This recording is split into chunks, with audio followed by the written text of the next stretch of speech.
Hi, everyone. Thank you for coming to the One Health Initiative Lunch and Learn.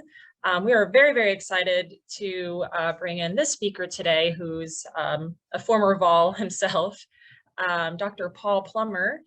He is the Executive Director of the National Institute of Antimicrobial Resistance Research and Education. He's also a professor and Anderson Chair in Veterinary Science in the Department of Veterinary Diagnostic and Production Animal Medicine, Diagnostics and Production Animal Medicine at the Iowa State University. He is board certified in food animal internal medicine and has a PhD in veterinary microbiology. This training, coupled with his leadership of an active research laboratory, place him at the intersection of translational research focused on antimicrobial resistance. In addition, he serves as a voting member of the Presidential Advisory Council for Combating Antimicrobial Resistant Bacteria and serves on the American Veterinary Medical Association Committee on Antimicrobials.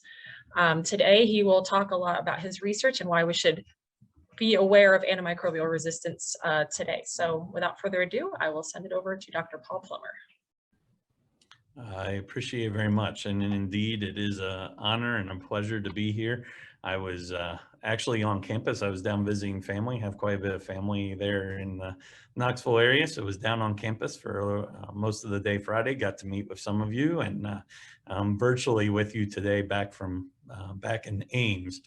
And as Becky mentioned, I am a Vol through and through, and graduated from with my BS and from microbiology in the mid 90s, and then from the vet school in 2000, and then came back and did my residency from 2000 to 2004, 2001 to 2004. So I'm pleased to be visiting with you today and sharing a little bit about what we're doing here at NIAMRI collaboratively across the nation to address this issue of antimicrobial resistance. So just a quick AV check here. Can you see my slide, and is it the full slide instead of the presenter view? It is full slide. Okay, great. So with that kind of introduction, my plan today is to kind of look at this issue of addressing antimicrobial resistance using a collaborative One Health approach. And certainly there's a number of you on the call that I'm good friends and collaborators with, and recognize that, this is an important topic that University of Tennessee, Knoxville, and others are certainly working on. And so many of you will appreciate this important topic. And for those that may not have quite as much experience with it, we'll start out with kind of some shared definitions, a little bit of an overview of antimicrobial resistance from a One Health perspective. And so if that's repetitive for your knowledge, I apologize, but I think that'll be helpful in getting us all on the same page. And then I'll turn our attention to really putting some ideas behind how are we trying to put this concept into action. And we'll talk about both activities that we're doing here at NIAMRI, the National Institute for Antimicrobial Resistance Research and Education, and then as well as a certification program for animal source proteins that we administer, and then wrap up with some general ideas. So with that in mind, obviously this is a One Health initiative, and as Deb and I were talking on Friday when we had a little bit of time to visit, I wanted to go ahead and include a bit of my view of what One Health is. You'll see that we have 3 circles here. I think y'all have 4. Certainly we recognize the importance of the crops and the environment as well. But we're still using the 3-circle definition. But you can see the definition here. I think this is pretty common to what we all think about. But as Deb and I talked, one thing that we talked about is I do think there's a difference between systems level human medicine, that is in some cases I see folks talk about human medicine is kind of the center circle, and then we're going to look at the environment and animals as the periphery system impacting human medicine, and that's different to the approach that I espouse and we do through NIAMRI here, where we would consider One Health a collaborative goal of optimizing simultaneously human medicine, environmental medicine, and animal medicine. And so it's not that one of those is prioritized over another. Obviously, human medicine is very important to us, but we look at from a more centralized, holistic view as opposed to the human being in the center of that, and then considering the systems that impact that human being. So that's the lens with which I come into this discussion of One Health, and we'll spend the next couple of minutes talking about that's the lens that I'm viewing that from. So switching now to what is antimicrobial resistance at the most basic level, antimicrobial resistance happens when germs like bacteria or fungi develop the ability to defeat the drugs that are designed to kill them. So an antibiotic that once would kill a bacteria now perhaps is not able to kill that bacteria because the bacteria has developed mechanisms, genetic mechanisms or other mechanisms that allow it to survive exposure to that antibiotic that used to be effective in killing that. It's different than, in that sense, we're talking about it slightly differently than some bacteria have an innate ability to ward off antibiotics. And so those are important from a scientific perspective, and certainly as a prescriber of antibiotics, we have to be aware of those. But specifically, as we're talking about antimicrobial resistance today, we're interested in these resistance that develops as a result of exposure to an antibiotic or an antifungal. And antibiotic resistance is not a new phenomenon. And in the next slide, I'm going to show you a quote from Sir Alexander Fleming that demonstrates that really since the identification of penicillin by Fleming and others, we've recognized that resistance was possible. That was well documented before Fleming won the Nobel Prize for identifying penicillin. However, what's changed kind of on a global scale is that these bacteria are developing resistance faster than we're developing new antibiotics. And quite honestly, our pipeline for new antibiotics has completely dried up beyond small startup, smaller scale industry. Almost all of our major pharma companies have divested in their antibiotic development programs. And really now antibiotic development has been relegated to kind of a startup or smaller scale pharma type of industry. And that's largely because it's hard for companies to get a good return on investment. When we develop new antibiotics that we're going to use in a very limited number of patients for a very short period of time and try our best to not use them because we don't want to increase that exposure and that selective pressure, we'd like them to keep working. And so we're going to use them for as little a period of time in as small a number of people as possible. That does not equate to providing the return on investment that many of these pharma companies need to justify the investment of research and development dollars and clinical trial dollars that they have to put in to pursue approval. And so as a result, you know, if a pharma company is looking at where their best return on investment is in terms of R&D, they're most likely to focus on drugs that are going to be taken for an individual's entire life, or at least for a prolonged period of time. And this is why we each see, when we watch television at night, we each see advertisements for a variety of different drugs, none of those antibiotics, but drugs that are designed to address, you know, diabetes, high cholesterol, cancer in some cases. These are drugs that individuals are going to go on and take for a prolonged period of time. And so that cost of development is returned because of a prolonged cost of purchasing X number of dollars per tablet for the rest of a patient's life. Whereas new antibiotics, you know, because of that short duration, small number of people, we can't get that return on investment from selling a very small number of doses. So there's a lot of interest in that area. We're not going to talk a lot about that today. Certainly there's some current congressional activity around how can we incentivize and really accelerate this antibiotic development. How can we decouple that antibiotic development from this financial mechanism of return on investment being tied to the number of doses sold? And so critically important issue, one that we won't dive into a lot more today, but that really is the basis for this problem of why antimicrobial resistance is truly a global pandemic that we're dealing with at this time.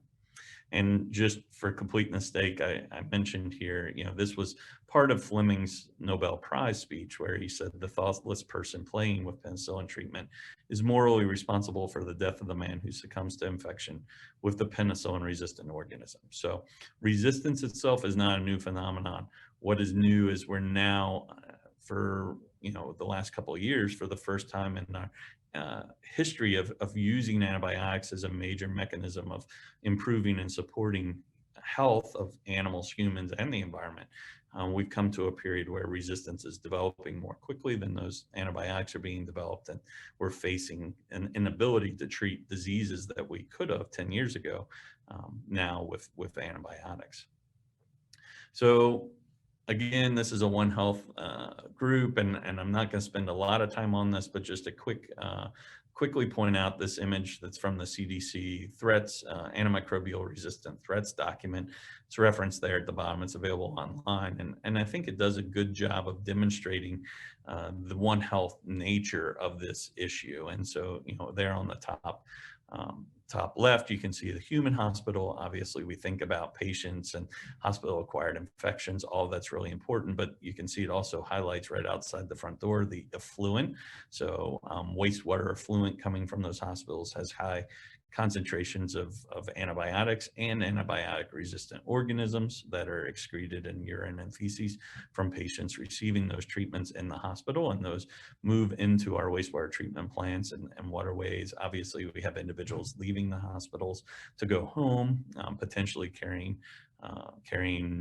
a resistant organism or still being on outpatient antibiotics. We have healthcare workers coming into that environment, hand washing, all those normal hospital hygiene type procedures that can impact the movement of either antibiotics or antibiotic resistant organisms out of the hospital. You can see the vet office there, and then a community. And, in many cases, people jump straight to the idea of antibiotic use in livestock agriculture, which certainly is an important component of this discussion and has the potential to contribute antibiotics and resistant organisms to groundwater and runoff, but is necessary to maintain the health and welfare of those animals. But a lot of times people don't also think about the impacts then of our pets or our households. And so for many folks in this country, it's much more likely that they have a dog sleeping in their bed with them than they have direct contact with live cow or with cow manure. Our pets are in close proximity to us. Some of those pets, cats, may walk on our kitchen counters, or those dogs lick our kids in the face, and we're using, in fact, many of those antibiotics that are used in human medicine are widely used in small animal medicine. And so there's another interface of this One Health picture that really is important and that we can't ignore. You can see the airplane with global travel. These organisms develop resistance, and so it's not just how we use antibiotics here in the US, but how are they used elsewhere, either in livestock agriculture or pets or humans, and is that going to move back into our country through airfare? And then you can see here at the very bottom, I think a couple important points there. Increasingly, we're recognizing the role of plants and vegetables and citrus crops in this issue as well. And so you may or may not be aware that citrus crops, particularly some diseases, in citrus greening disease, for instance, we do administer or apply antibiotics aerially or topically to trees in significant portions of orchards. There's also a growing body of data and concern around the use of fungal azoles, so antifungals for control of crop fungal diseases, and the potential association of selection of antifungal azole resistance in human fungi, and a growing body of evidence that suggests even our pesticides and herbicides may play a role in kind of co-selection for antimicrobial resistance. So indeed, as a practitioner of One Health, and I will freely acknowledge I'm very biased, but to me, antimicrobial resistance is the poster child of One Health, because any of these organisms, pathogens or not, that acquire resistance have the potential to move between all of these human, animal, and environmental areas kind of unchecked. And so it's not even necessarily causing disease, but the presence of those resistance determinants potentially provides a mechanism for horizontal gene transfer. So with that in mind, hopefully we can all agree that antimicrobial resistance is a critically important issue. I didn't spend a lot of time talking about the statistics, but this truly is a global pandemic. The number of individuals dying of antimicrobial resistance infections internationally on a global scale is exceedingly high. And in comparison to where we're at with COVID right now, it's a lot easier to appreciate the magnitude of these pandemics. But AMR is a much more insidious, it's not going to go away with a single development of a COVID vaccine. AMR is here to stay, and we will continue to deal with that. And as we do, I think it's increasingly recognized that we have to take global action on this issue and address it to keep moving forward. So with that in mind, I'd like to now transition to telling you a little bit about some real ways that we're trying to put that into practice. What is taking this concept of One Health and antimicrobial resistance and starting to put some boots on the ground and address this issue beyond simply, kind of having conversation and recognizing the importance of that. And so I'd like to share a couple of those examples with you here over the next couple of minutes, and then would be happy to answer any questions that you have. So the first of those is I'd like to tell you a little bit more about this National Institute of Antimicrobial Resistance Research and Education that we call NIAMRE, and what we do here at NIAMRE office and as a national entity. So really, as you can see there, our goal is to coordinate action to combat the global threat of antimicrobial resistance. And so back in 2015 or so, the Association of Public and Land Grant Universities, APLU, and the American Association of Veterinary Medical Colleges, AAVMC, came to together and developed a task force to look at, as antimicrobial resistance was being increasingly recognized as a key issue for global health of humans, animals, and the environment. What can we, as land grant and public universities and as colleges of veterinary medicine, do to aid in this addressing this issue? And so they released a public report.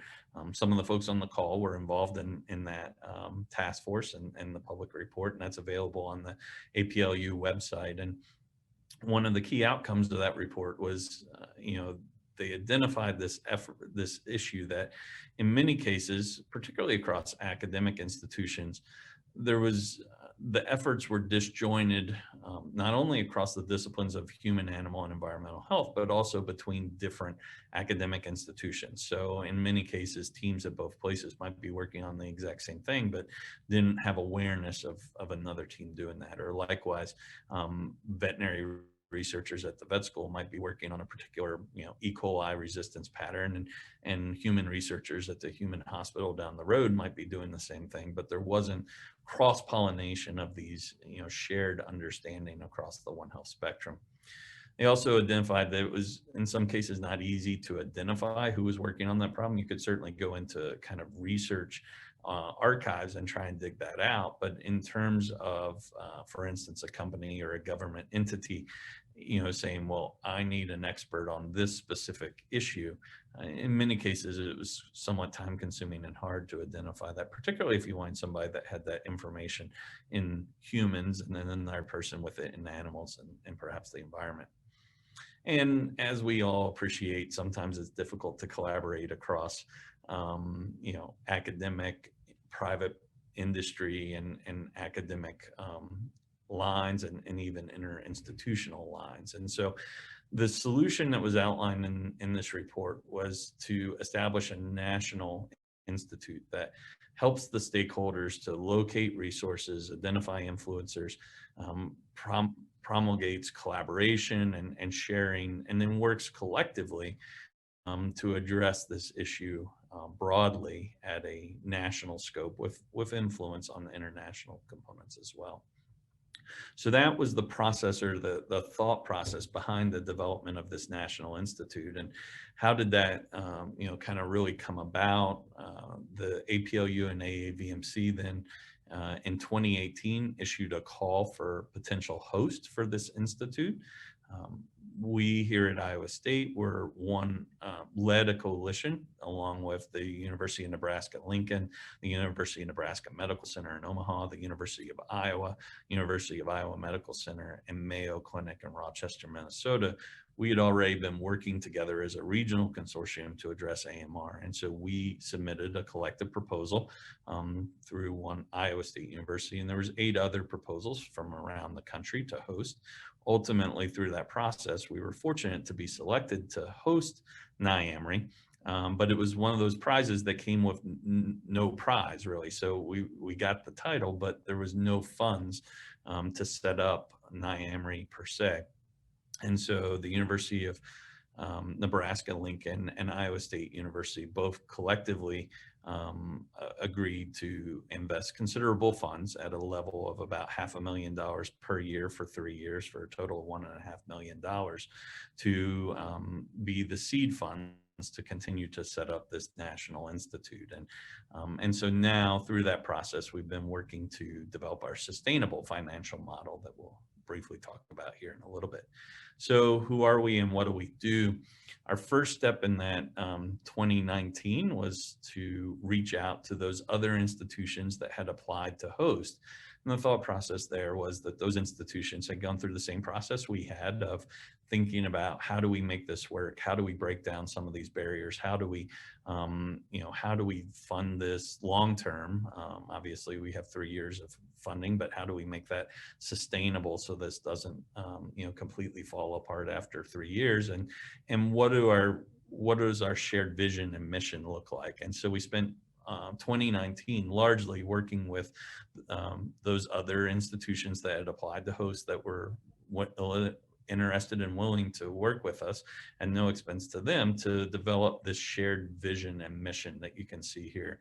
And I'm not going to read those to you. Those, certainly an opportunity for you to read those now, and you can go online and see those. But core to those processes was this idea of One Health. And we really felt like there was some excellent efforts going on around the country with other groups, but they tend to be bucketed into either they were completely focused on human health, or they were completely focused on environmental health or animal health. And really at the core of what we wanted to do was to break down those barriers between human, animal, and environmental health, and then also break down the barriers to the extent possible. Change is always hard, but to the extent possible, between institutions and between industry and academia and government. So this was the shared vision and mission that came out of that process.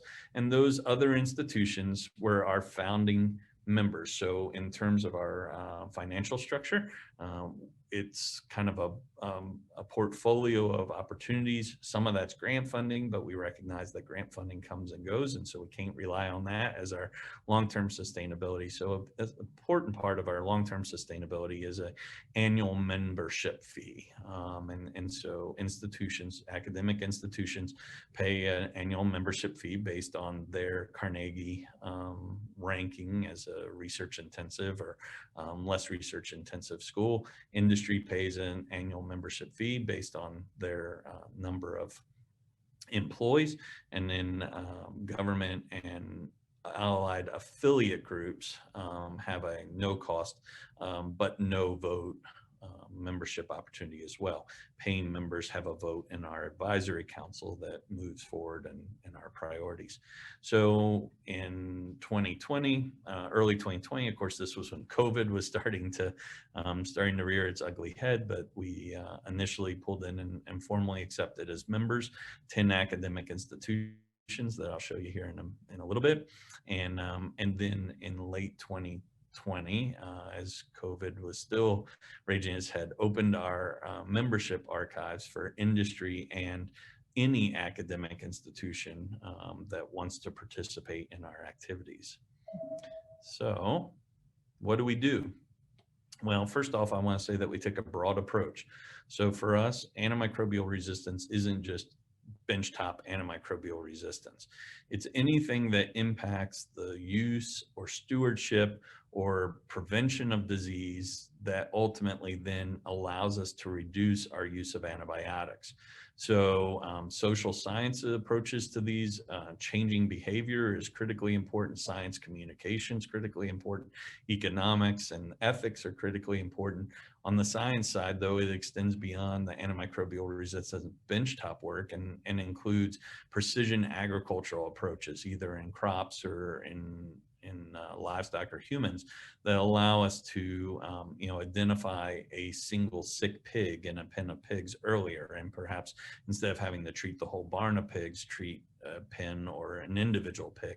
Likewise, improving diagnostics. The engineering schools are critically important in that. Improving data upload. So we have cellular folks and satellite individuals from these different academic institutions that are working with us on how do we better appropriate and record data on farm and get that centralized. And then, even over onto the prescribing side. So in veterinary medicine and human medicine and in crops as well, where we're using antibiotics or antifungals, how do we improve education around that stewardship? How do we monitor that? How do we, impact behavior change in sometimes clients, even that may come in wanting an antibiotic, and how do we learn from perhaps what the human medicine is doing in their offices and apply that to veterinary medicine or likewise. So this is a very broad approach. It's not just the antimicrobial resistance genes, but new antibiotic discovery. And in fact, in most of the institutions that are members, we have scientists that participate from, like here at Iowa State, every college on campus has scientists participating in our activities. So it's definitely transdisciplinary and building teams across campuses and then across the nation. So we have four priority focus areas and some goals here. I know this text is kind of small, but I'll briefly talk through those. These are kind of how we bucket our activities. So we have research, certainly. NIEMRI doesn't have a lab in the back of our office here. I have a lab over in Vet Med, and almost all, many of our scientists do have their own research labs, but our research role is not doing the primary research, but helping to build teams to be competitive for increased funding, helping to match partners. So, when the industry comes to us and says, hey, we have a new product we want to test in X, Y, or Z, knowing the resource mapping and the expertise across NIEMRI and who can we send them to help facilitate that. Also enhancing competitiveness of research teams with AMR grant applications. So providing, some core language, core functionality, shared opportunities for sharing data, for instance, or building those teams for larger scale, multi-million-dollar grants that cross disciplinary and institutional lines. And then really also driving the agenda. So we spend quite a bit of time in all of our federal agencies talking about here's priorities that we need to be funding and research and working to advocate for new funding opportunities, and particularly one that we're interested in and working on is One Health opportunities. I think we all recognize that many of our funding agencies, even though we espouse the idea of One Health, many of our funding agencies still tend to fund in buckets. And so how do we work with OSTP and others to break down those barriers of funding and say, let's truly have some One Health funding that bridges and allows for human, animal, and environmental sampling and input.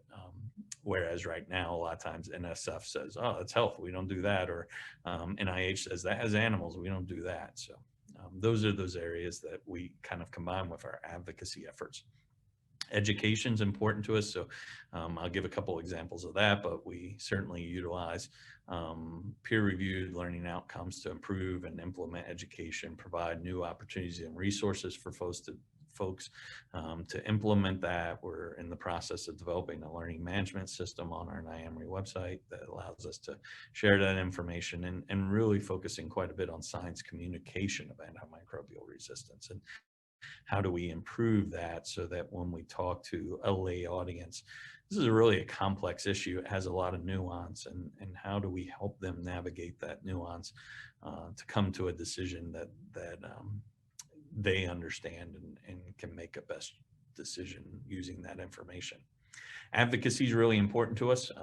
Prior to COVID, during appropriation season, myself and some of the staff would be into DC on almost a weekly basis, meeting with appropriators, meeting with federal partners, and that has benefited us. So in the 2020 appropriations bill, we successfully advocated for a $3 million plus up to APHIS to focus on a One Health antimicrobial resistance dashboard.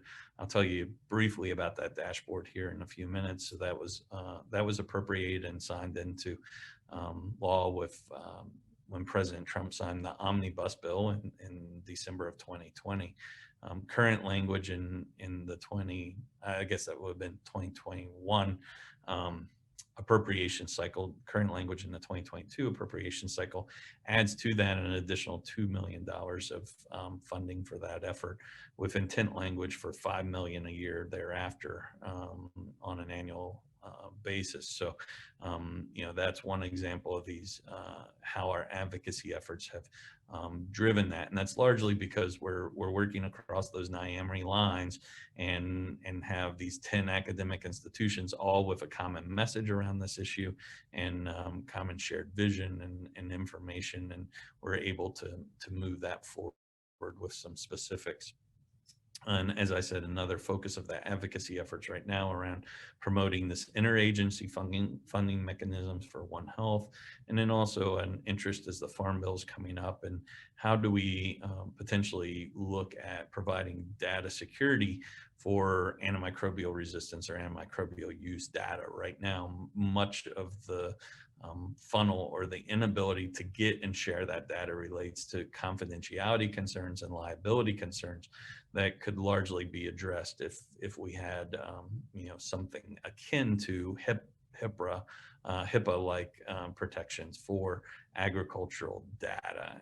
And so our dashboard actually has statutory requirements around those data securities that provide some benefit in allowing individuals to feel secure in putting that information in.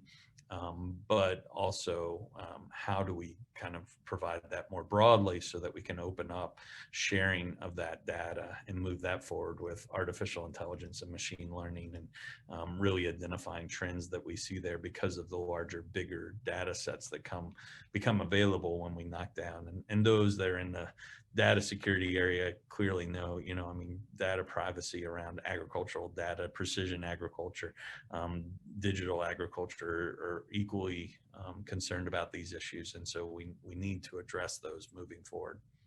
And then the fourth bucket here is collaboration. It's in everything we do, but we wanted to call it out as a specific fourth focus area because we want to make sure that's a driver of how we do things and not a byproduct of how we do things. So we strive in all of our activities to make sure that we're bridging that One Health component. And very few of our activities will you not find a human, animal, and an environmental scientist participating or providing input.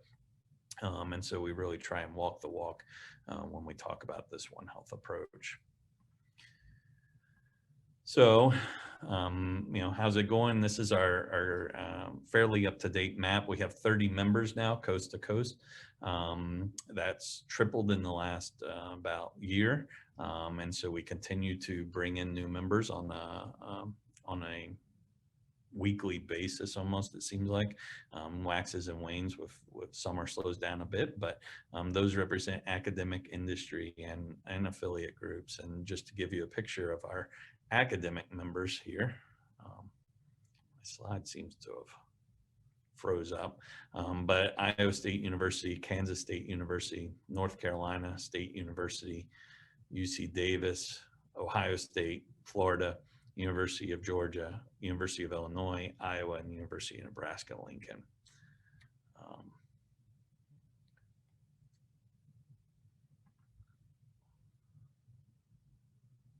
My slides have locked up. Can somebody tell me if you can still see my slides?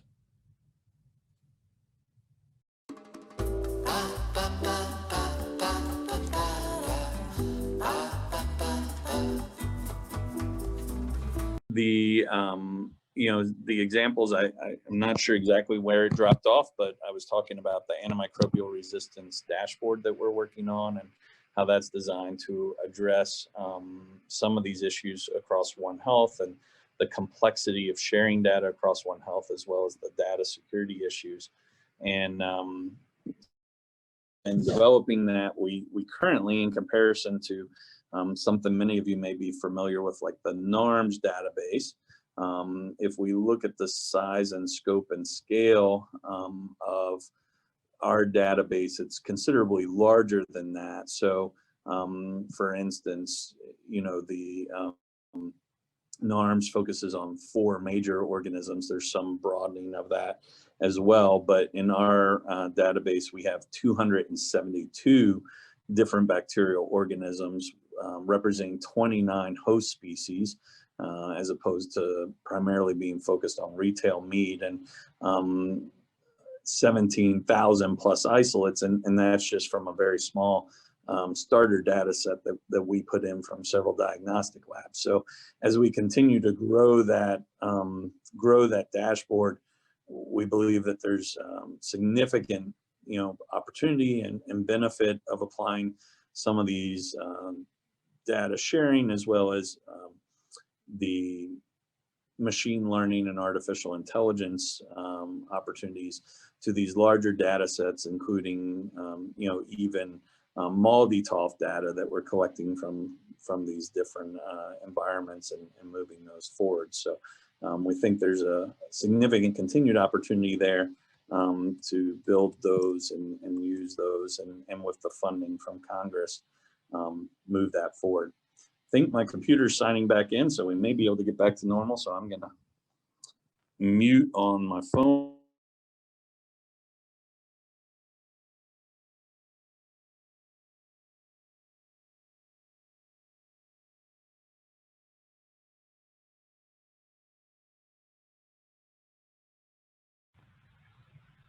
Now. Gotta leave my phone.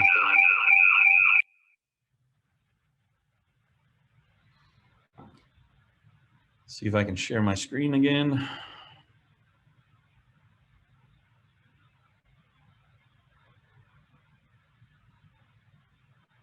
Apologize for the technical issues here. Hey, Dr. Plummer, I just wanted to mention real quick, I think your phone is still on there and may be unmuted. It might be false there too, just in case there's reverberation. All right.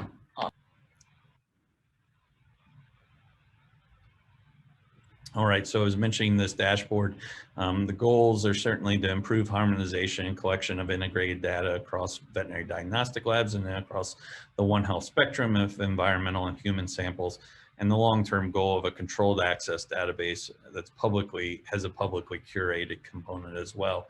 Certainly allows access to data, but in a controlled manner that assures confidentiality.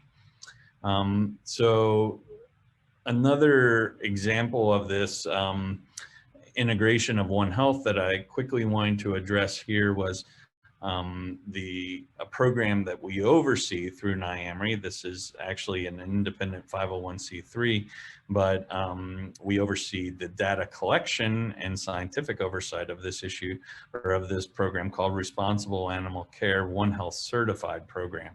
This is a consumer-facing meat label for right now for meats, ultimately for eggs and milk, and it utilizes a One Health approach to addressing food safety or particularly animal health and meat production.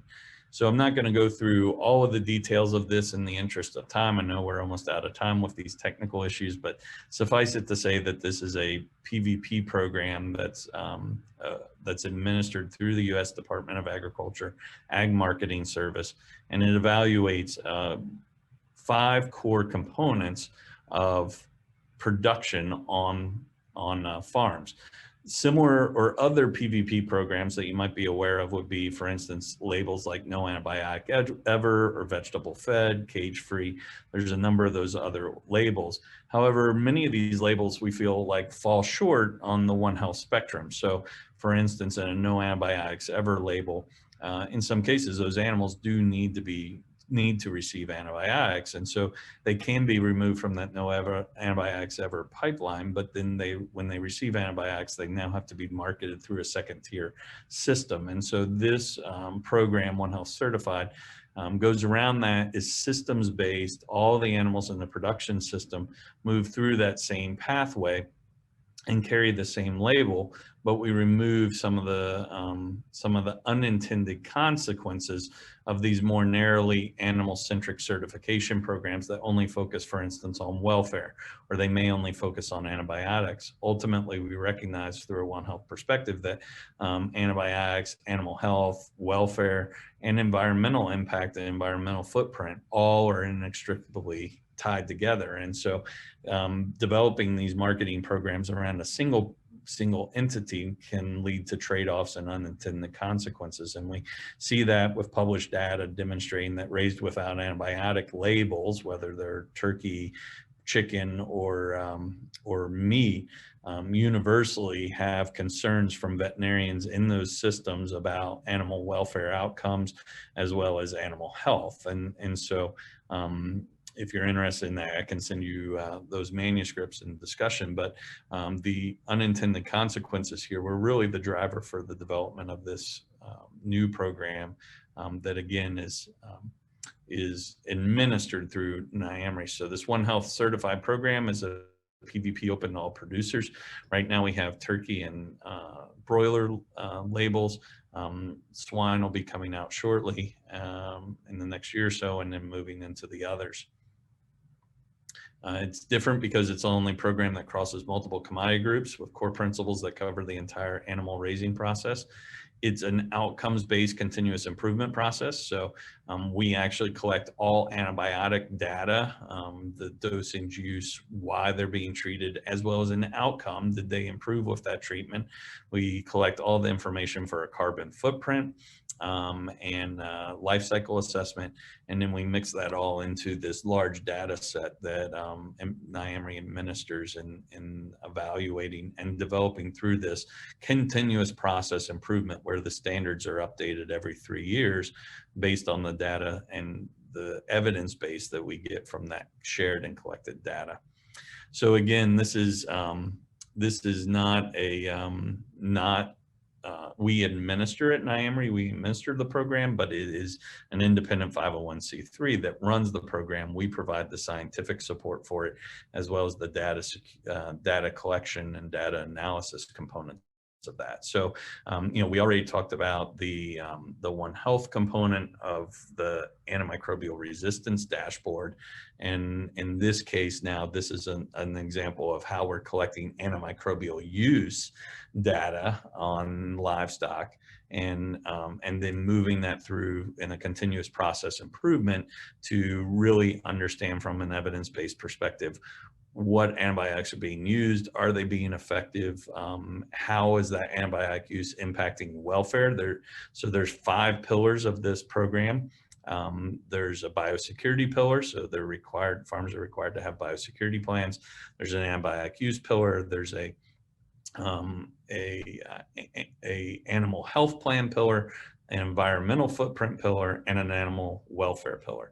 So all of those are certified under the same program and evaluated collectively.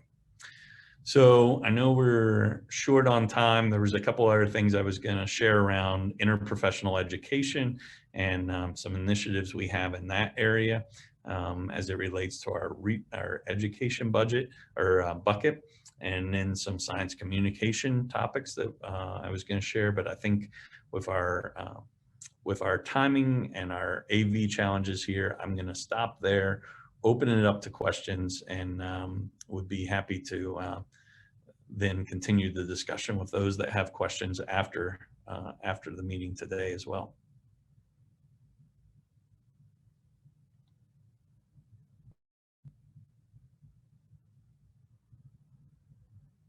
So Becky, I don't know if people put questions in chat if they have them, or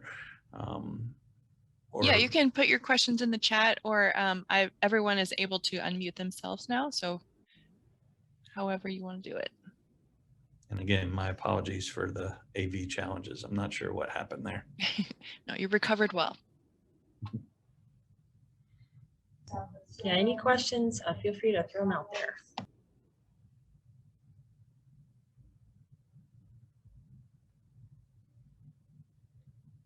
Everybody went to sleep while I was doing my AV reconnecting. Well, I can ask one question. It's Dave. Thanks for that presentation. How do you think about with NIAMRI expanding to typically other colleges we may not work with? You know, engineering, arts and sciences, social work, etc. Have you thought about that, expanding it out, like, you know, taking the One Health idea and bringing that into NIAMRI and antimicrobial resistance? You know, we have nursing here as well. I could see them being involved. Yeah, so we definitely do, and here on on our Iowa State campus, as well as a number of our other university campuses that are members, that has been a documented benefit. So as I mentioned, here at Iowa State, we have involvement from every college on campus. And so, it's an opportunity that we bring those folks together. Obviously, they're not involved in all activities that NIAMRI does, but that we're able to bridge those. So, diagnostics has a lot of impact on material sciences, engineering, and those folks, we can bring them in and pair them up with academicians in the vet school or something like that. The colleges, the social sciences colleges, are heavily involved, and at institutions. So for an example, one case study, I guess a little case study, University of Florida joined, and they had written an application and applied to host, and so they had thought about this quite a bit, and they had a team of about 10 folks that were were involved in that proposal. And so when we first started reaching out to them and visiting with them, we initially started with those 10 folks. Through that process, we worked with them, and using some of our research intelligence approaches and resources, we help them identify now to where they have a group of, I think they're up over 60 researchers on campus that are meeting there on the University of Florida campus on a regular basis, talking about antimicrobial resistance, and then participating in NIAMRI on the larger scale. And so we do quite a bit of that research intelligence using a variety of databases, and then work with our members to better understand their footprint. I shared with some of you a high-level research intelligence we've done there at UTK, and we do see a significant number of researchers across campus that are publishing in an area. I believe that number was upward of 60 individuals publishing in this area with associated keyword functions. And then we work with those institutions to help figure out how do we pull those and engage those groups together. So you saw one of our focus areas is collaboration. And so we think a lot about, how do we get those groups on a university campus to interact better, and then how do we get them to interact with folks off of campus. So there's no doubt for instance, another example, and you served on PACCARB with me on the interprofessional education working group that we just published a report here at the end of July on the role of interprofessional education and AMR. And so we had a task force through NIAMRI that participated in a long-term training program around developing interprofessional education outcomes that was administered through IPEC, and now we're working to mobilize her to essentially move forward with some planning that we did there to look at pulling in for our next annual conference a significant interprofessional education effort that would allow all of our members to invite folks from, physical therapy, nursing, veterinary medicine, human medicine, mental health, psychology, bringing those folks together for an interactive workshop at our annual meeting focused on AMR and interprofessional education. So a couple examples there, Dave, that where we're certainly working to try and break down those walls between departments, colleges, and then even institutions. Thanks, Paul. Hello, Paul. Yeah, I have a question. So, it's a very unique experience to establish a national institute, right? Yes. So, yeah, I'm kind of interested in how you convince those guys to establish this institute. So, in other words, what's the most challenging or difficult part?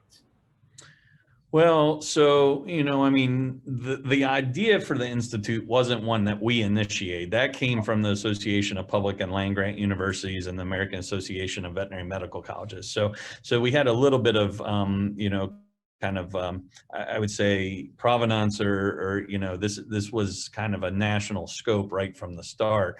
But you're right, there were some challenges. And so as you think about this, and I think particularly the administrators on the call that can probably think about this, as we put in our proposal and we said, hey, we want to host the National Institute, and Iowa State and UNL put in significant amount of money, but there's no branding on the Institute that looks anything like Iowa State or UNL, right? So they're investing these funds in this broader National Institute. And so, that's not to say that there's not value that comes to Iowa State and UNL through the process, but again, kind of getting administrators to think outside the box, and we're not going to slap Iowa State on everything that's here.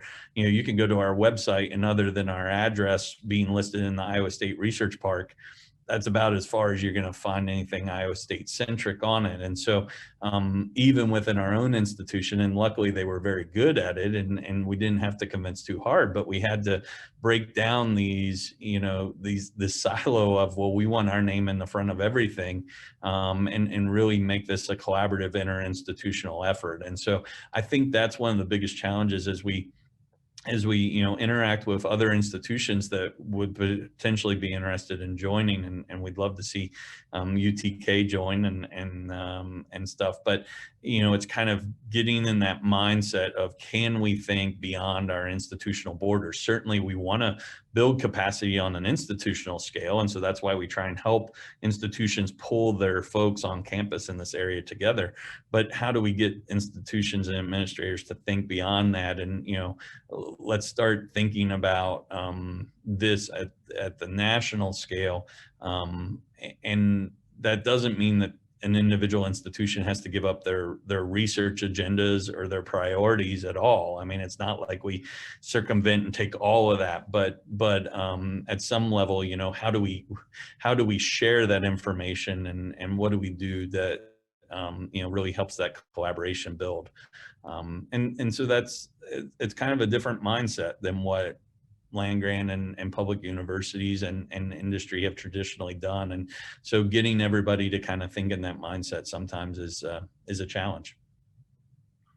Thanks. So I know we're at time here. I'm happy to stay on a little bit longer if others have questions, but I don't know, Becky or Deb, or if anybody has any concluding remarks you need to make on your side, and then I'll stick around here a few more minutes if others have questions they want to ask. There's one question in the chat. Oh, sorry. Yeah. About how NIAMRI plans to work in developing countries. If you want to address that first. Sure. Yeah, so obviously, we're a national institute. It's not listed as international, but as I pointed out early on, I mean, international use of antibiotics is critically important to this issue. And so obviously we're interested in that. We have a significant component of many of our institutions, including, here at Iowa State, but also Ohio State, UC Davis, many of the institutions that are already involved in NIAMRI have massive international, particularly international One Health efforts. I'm thinking, Ohio State, the Global One Health Initiative and stuff. So our interaction with international components is probably on two levels. One, it's having researchers. So across our 10 institutions right now, we have 1,000 researchers that we've documented across those 10 academic institutions that work in the space, and we know something about what they do and their expertise and those types of things. And so many of those are also working in international spaces on international projects, and we help support that where we can, data sharing and those types of things. And then the other component of that would be awareness of international impacts. And so, for instance, right now there's some efforts moving through Parliament and the European Union that would have been since 2018, but they're kind of coming to a head right now, and that would massively impact antibiotic use in agriculture in the EU, but then would also impact it for anybody that exported products to the EU. So that has a huge impact on how we use antibiotics here in the US. And at least right now, that's almost a complete ban of use of antibiotics in the US. That changed in the last week. Obviously, if we don't export to the EU, that's not a problem. But so we certainly participate. We do a lot of, we're contacted by WHO and FAO for expertise. And so we look at our resource mapping, identify experts from our institution that we can nominate or propose to participate in panels or boards. And then we monitor international antimicrobial resistance issues and bring those back to our membership and advocate or disseminate that information, whatever's appropriate at the time. So those are two examples of how we kind of interact with that international. And then individual researchers, some of our researchers' entire AMR programs are international, but we're bringing that in through those individuals.